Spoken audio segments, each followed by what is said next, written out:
J'ai une question, moi. J'ai une question à Rachid. Lui pourra me répondre. Quand tu parles là d'ouverture au capital, d'accord, est-ce que tu parles d'une ouverture, comment dire, minoritaire ou majoritaire? Toujours minoritaire. Donc toi, tu penses qu'il va... Donc toi, tu vois quelqu'un... À la revente, tu perdrais des sous. Ouais, mais s'il garderait 15 ou 20%, et que derrière quelqu'un vienne, fait monter le club... Margarita, n'oubliez pas que Margarita, elle a gardé 5%. Elle a revendu, quand il a acheté Southampton, son fils, il a revendu, c'est pas, ouais. En fait, ça reste à vérifier. Moi, c'est ce que j'avais entendu. Après, comme tu dis, ça reste à vérifier. Ça reste à vérifier. Je sais que les enfants de Dreyfus restent attachés à l'Olympique de Marseille. J'aurais préféré qu'ils vendent à l'Olympique de Marseille au même prix qu'il est touché, c'est-à-dire rien. Voilà.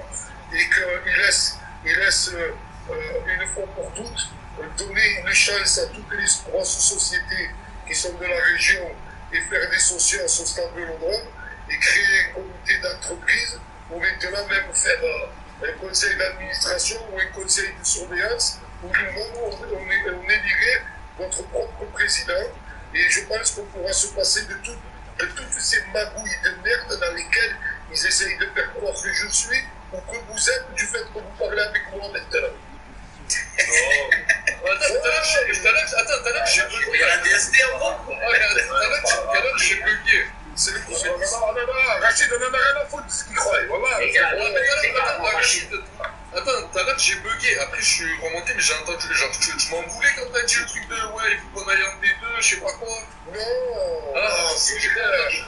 Par rapport à ce que tu disais. Non, je te disais pourquoi on irait en D2 alors qu'on est capable, moi-même, je suis capable de te dire, quand je t'ai dit que je voulais, c'est que c'était pas la peine et que je te montrerai vraiment. Non, je te le fais, moi, quand je te dis ça, je te le fais, moi, le nettoyage. J'ai pas peur de le dire. Mais moi, quand je te dis ça, c'est une image. Prendre la tête de l'Olympique de Marseille ou prendre une décision à l'Olympique de Marseille, maintenant, quand nous, supporters, on les regarde de loin, on a l'impression que c'est monter l'Everest. On a l'impression qu'ils nous font croire qu'ils veulent justifier leur salaire avec des drames qui n'existent pas.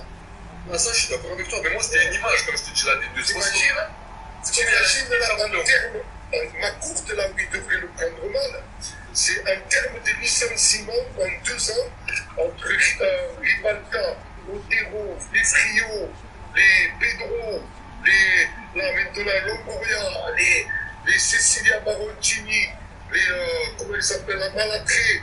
T'imagines le nombre de personnes qui sont licenciées Il y a juste un cas de départ sur le salaire, je crois. Comme c'est ça, mon reste, c'est une image. C'est une tout ce pognon perdu, mon frère. Mais je vais te poser une question, Rachid. Par exemple, tu préfères que l'année prochaine, on se qualifie en Ligue des Champions, en sachant que ça va être hyper dur pour nous, ou qu'on se fasse un parcours en Europa League contre la Ligue?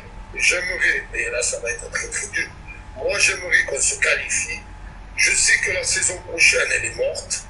Et je pense que si tu ne te qualifies pas en Champions League pour un minimum équilibrer les comptes, c'est-à-dire que c'est pas un an de misère, c'est 2 saisons, les gars.